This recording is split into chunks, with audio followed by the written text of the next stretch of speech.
De tous les grands royaumes ne subsistait plus que le Val. La vénérable et fière maison Erin fit ce qu'elle faisait toujours en temps de conflit. La porte sanglante fut bouclée, isolant le Val du reste du monde. La régente Shara de la maison Erin et son fils, l'enfant roi Ronel, se retirèrent aux Airiers, l'inexpugnable forteresse de leur famille. Du haut de leur montagne, ils voyaient Westeros loin en dessous d'eux, ses difficultés cachées sous les nuages.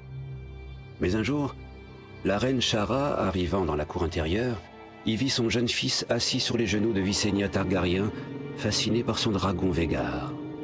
Sur le même ton qu'il aurait réclamé encore un gâteau pour le dessert, le petit roi Ronel demanda à sa mère d'aller voler sur le dragon de la gentille dame. Visenya sourit à Shara. Celle-ci crut voir Vhagar sourire aussi. La politesse voulait qu'elle propose de faire servir du vin ou quelque nourriture à Visenya, qui devait être lasse après un si long voyage. Visenya refusa. Ronel, que les civilités de sa mère ennuyaient, exigea une réponse. Pauvre enfant.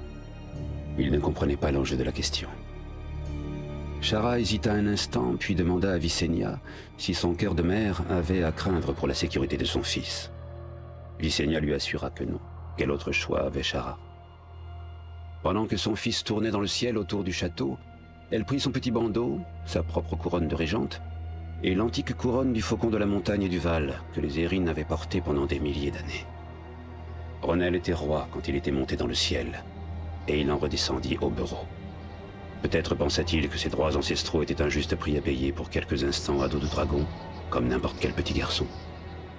Il ne remarqua sans doute pas les 3 couronnes aux pieds de Visenya, ni ne reconnut les épées de sa garnison déposées auprès d'elle.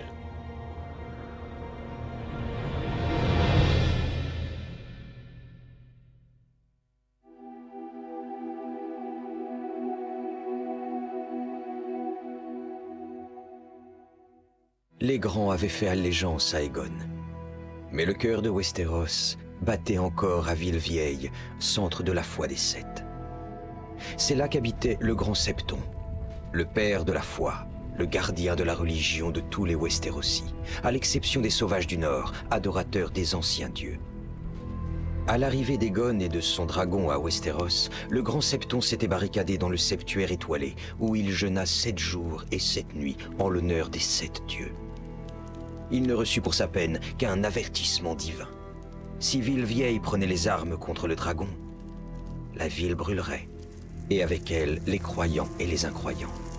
Après avoir soumis la maison Stark, Aegon revint à Ville-Vieille, prêt à en découdre à nouveau. Mais il trouva les portes de la ville ouvertes et fut accueilli par le grand Septon en personne. Cet idiot de dévot avait l'arrogance d'offrir à Aegon ce que ce dernier avait déjà conquis. Le grand Septon couronna le dernier des Valyriens, Aegon, de la maison Targaryen, premier du nom, roi des Andals et des premiers hommes, seigneur des 7 couronnes et protecteur du royaume. Comme si ces titres importaient à un homme devant lequel le temps lui-même s'inclinait. Après lui, les maîtres diviseraient l'histoire en 2 périodes, un avant et un après la conquête. Tous s'attendaient à ce qu'Aegon siégeât à Ville-Vieille. Mais peu après son couronnement, Aegon retourna à l'embouchure de la Nera, là où il avait posé le pied pour la première fois à Westeros. Une petite ville s'y était développée depuis, autour de son fort primitif. En l'honneur de leur nouveau maître, les habitants l'appelèrent Port-Réal, un endroit qui semblait plus fait pour un chevalier errant, avec ses palissades en bois, ses ruelles boueuses et des piles d'épées acheminées par chariots entiers des 4 coins de la conquête.